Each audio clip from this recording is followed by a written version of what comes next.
Well, I was mostly concerned about the free speech aspects of this. I just simply wanted my party, the Greens, to be able to discuss and debate the whole issue of gender policy and to do so freely. And it just disturbed me that people were getting sacked and expelled, forced out, just simply because they raised those issues. I thought it was wrong, so I spoke up about that. But then as I was forced really to have a look at the issues that they were being expelled for and forced out and abused for. And there were two. One was the fact that women felt that this was a lot of women felt this was a major intrusion on their rights, but the other one was the effects on children.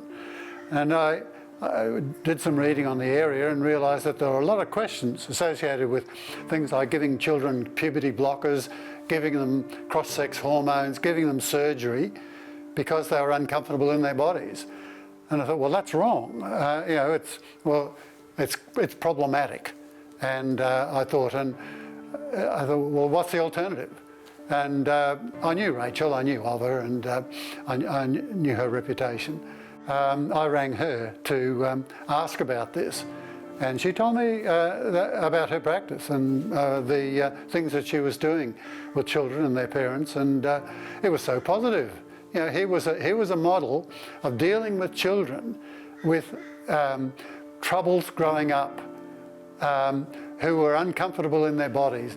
Don't just simply hand kids puberty blockers or hand kids, a surgical procedure, and just say, I accept what you're saying, you're in the wrong body, here you are, change your body. She was saying, let's go through this journey with the kids and just see if we can get through it in a far less intrusive, far less destructive way. I do feel very passionate about it because I consider myself a scientist practitioner, and that my training is to look deeply into psychological issues and sociological issues to find out what's really going on, instead of applying a blanket approach, which to me is more ideology,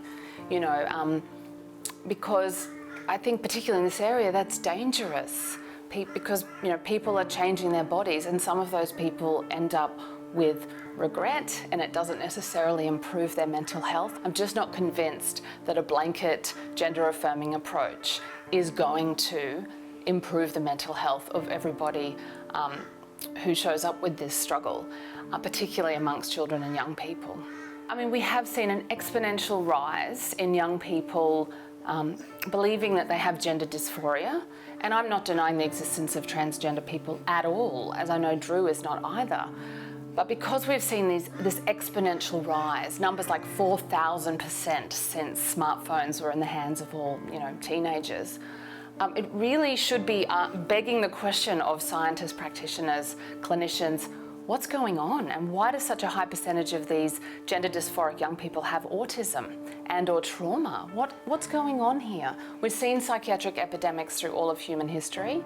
What if this is another one? What if we're making some huge mistakes? I believe we need to slow down and really dig deeper into what else might be going on. I think it's the tip of the iceberg for a lot of these young people, and underneath the waterline, we see neurodivergence, we see trauma, we see social isolation, we see other mental health struggles, and I have enormous amounts of compassion for that.